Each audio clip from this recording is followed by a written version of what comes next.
Your news for the state of Tennessee in 10 minutes. Tennessee in 10 is made possible by Tennessee Department of Labor and Workforce Development. Good morning and thanks for joining us. I'm Amanda Hara. We have new developments in the legal saga of Kilmar Abrego Garcia.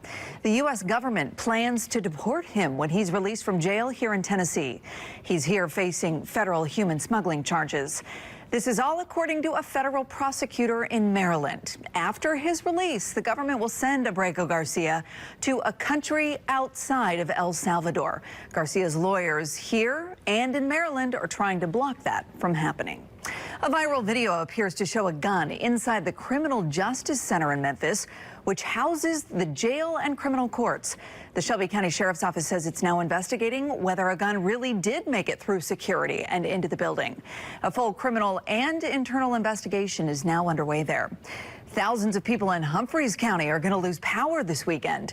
Meriwether Lewis Electric is proceeding with the planned outage in McEwen despite the heat wave.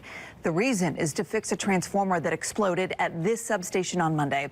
It happened during the hottest part of the day. The substation will shut down Sunday between midnight and 5 a.m., impacting about 3,500 customers there. And the timing, not good for people who are relying on AC and fans to kind of get through this brutal heat that will continue, Stefano. And the only thing that could cool us down, Amanda, would be a shower or thunderstorm. But then on the other side of that, storms could produce some flooding in some areas. So heat advisory continues until 7 o'clock this evening. That is through Middle and West Tennessee and East Tennessee. The heat has backed off enough, at least, to not be heat advisory criteria, but still, it's very humid and it's very uncomfortable. We're dry this morning. As we get into the afternoon, hit-miss showers and thunderstorms. I think a lot of the state should see some good dry time, but just know when these storms develop, they can be extremely slow moving. So if a downpour sits over your neighborhood or your area for, 30, 40 minutes, maybe even an hour in some cases, that could cause some pretty good flooding in poor drainage areas and maybe a quick gusty wind with any of these storms as well, but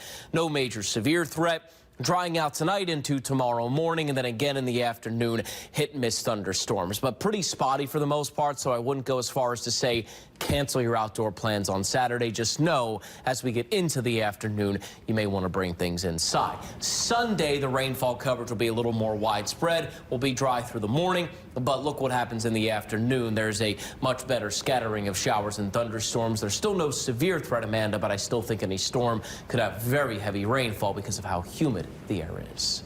All right, Stefano, thanks. Well, charges are not going to be filed in the downtown Gatlinburg crash that injured 6 people over the Memorial Day holiday weekend. Tennessee Highway Patrol confirms that charges are not pending in the case. Pedestrians and people inside of cars were hurt when a minivan crashed through a crosswalk and into several vehicles on that busy parkway. Investigators say that a medical emergency caused that crash. Next week, a new law will start in Tennessee that bans the use of Glock switches. Those turn regular pistols into fully automatic weapons. The new ban ensures harsh penalties for anyone caught with the device on a gun. The law also expands the definition of a machine gun in the state, elevating the charge from a Class E felony to a Class C felony. We have to do something to prevent people from dying, as they did at the Antioch Waffle House shooting, as they did at Antioch High School, as they do almost every single day. We don't need those in the state of Tennessee. We don't need them anywhere, frankly. So they're illegal under federal law. We're going to make them illegal under state law as well. The new law also expands penalties for felons found in the possession of a gun in the state of Tennessee. Kids are going to get more recess time across the state this school year. A new law requires elementary school students to get at least 40 minutes a day.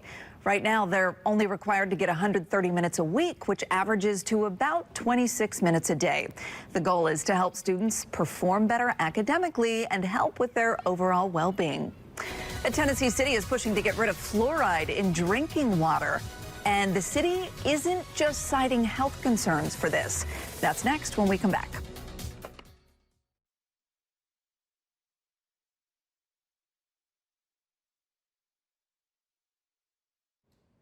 Well, the CDC considers fluoride drinking water one of the greatest public health inventions. But this morning, there's a push to get rid of it in Sparta. The mayor there is contemplating the change after months of research and talking with people who live there. A doctor, though, who we talked to says fluoride is practical, cost-effective, and equitable. And I just think that you're getting it in so many different ways that I don't think we need to continue to put it in, because we have so many people that are not wanting it. Just imagine taking the fluoride out of the water. The cavity rates will just skyrocket. President Trump has called on the CDC to change its guidance on fluoride. A bill that failed in the General Assembly would have decreased fluoride in the public water system. Sparta city leaders say they could save about $40,000 to $50,000 by removing it from the budget. The mayor hosted a town hall last night to get more opinions before making a decision. Based on feedback, the city could hold a vote in August. The Memphis airport will be renamed after FedEx founder Fred Smith, who died over the weekend at the age of 80. The Airport Authority Board voted yesterday to make that change. There are administrative and logistical steps that have to happen before the renaming is official, but the airport says the process will begin immediately. Smith is remembered by Memphis leaders as a man who transformed the city and the way that the world does business. I-40 could reopen in time for drivers traveling between Tennessee and North Carolina for the 4th of July. Flooding and rock slides washed out a portion of the interstate in Cocke County earlier this month. The area had already been affected by Helene months earlier. State Representative Jeremy Faison says there's a strong chance the interstate reopens by Friday next week, but TDOT says it's still working to get things reopened a day earlier by Thursday. And construction-related lane closures are about to be suspended in Tennessee. TDOT does this around every holiday. AAA expects record travel in the state this 4th of July. We're talking 1.5 million Tennesseans expected to drive. That's a 2% increase from last year almost. Lane closures will be suspended on interstates and state routes Thursday of next week through Monday, July 7th. Thanks for joining us for Tennessee in 10. Don't go anywhere.